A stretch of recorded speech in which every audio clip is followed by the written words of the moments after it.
In this video, we will learn how to create a quiz using the questions that we added to our question bank in previous videos. To start, click your Turn Editing On button. Scroll down to the correct week that you'll be giving the quiz, and on the Add an Activity drop-down menu, choose Quiz.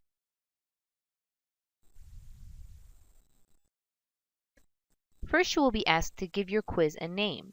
For this tutorial, we will call it Quiz 1. In your introduction, provide detailed directions for your test to your students.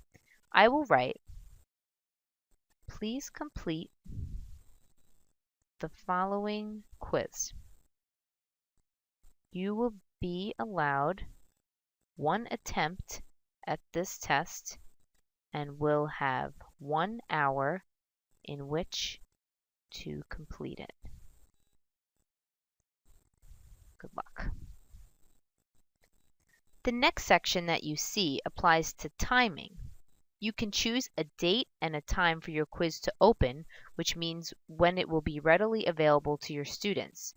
You can also choose a date and time for your quiz to close, which means that after that set date and time, your students will not be able to access the quiz. For tutorial purposes, we are going to leave the open and close date as disabled. That way we can see it once we're done setting up this quiz. If you choose, you can give your test a time limit. For this tutorial, we specified a time limit of 60 minutes for this quiz. To set this, click the Enable button and then type in the allotted amount of time. If you are going to allow your students to have multiple attempts at this quiz, you can set a time delay here between the first and second attempt.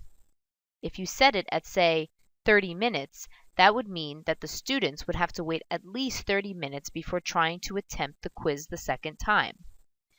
The time delay between later attempts corresponds to anything after a second attempt. If you were choosing to set parameters, you could also choose to set the same time to wait as before. For this tutorial, I am going to keep these at none since I am only going to allow one attempt at taking this test. But also, if I were giving them more than one attempt, I would allow them to immediately try again. You may feel that you want to give your students a little time to overlook their notes before attempting the quiz again. Simply, it's a matter of personal preference. The next section applies to how your quiz will be displayed. The first option here is questions per page. If you leave this at unlimited, all of your questions will be listed on one page. I like my quizzes to have one question per page so the students can focus on one thing at a time, so I'm going to change it to 1.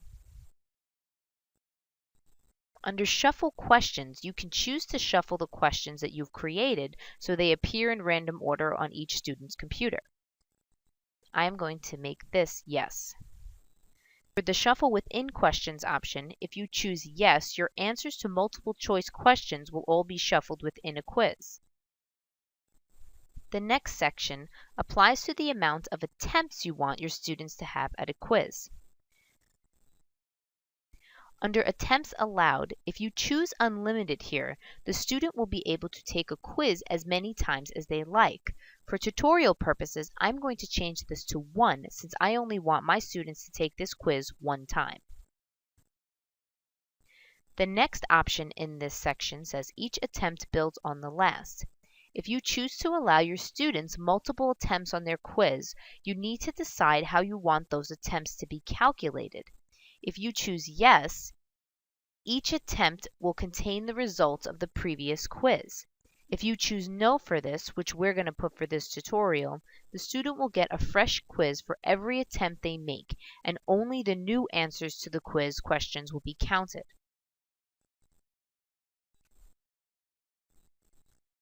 For adaptive mode, this basically means that the student will have permission to give multiple responses to a question within the same attempt.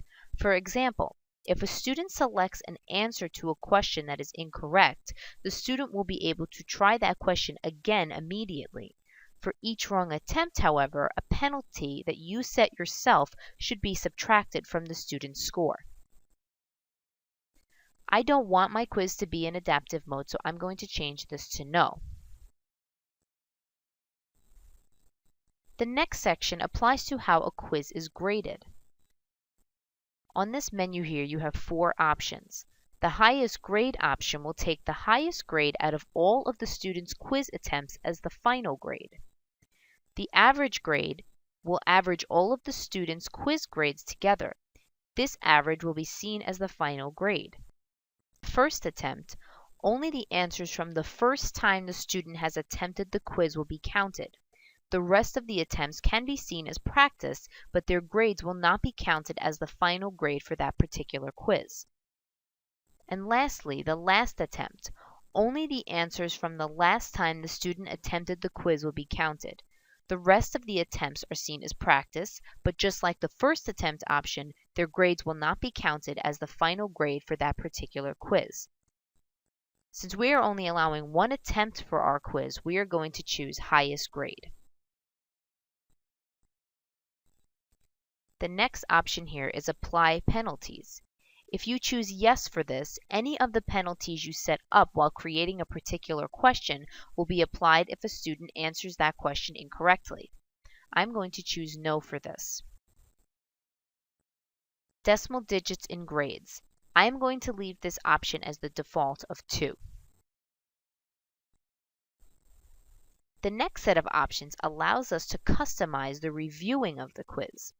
Within these 3 options, immediately after the attempt, later while the quiz is still open, or after the quiz is closed, you can choose how you want to give feedback to your students.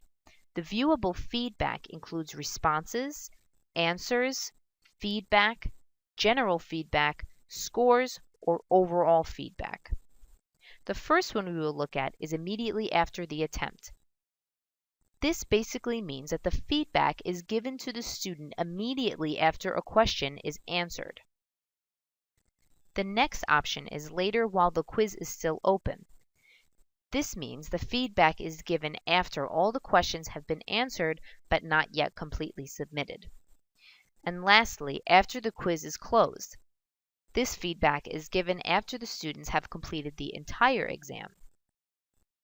For tutorial purposes, I'm going to keep all of the boxes checked so we can see the results of any parameters we may have set when creating our content.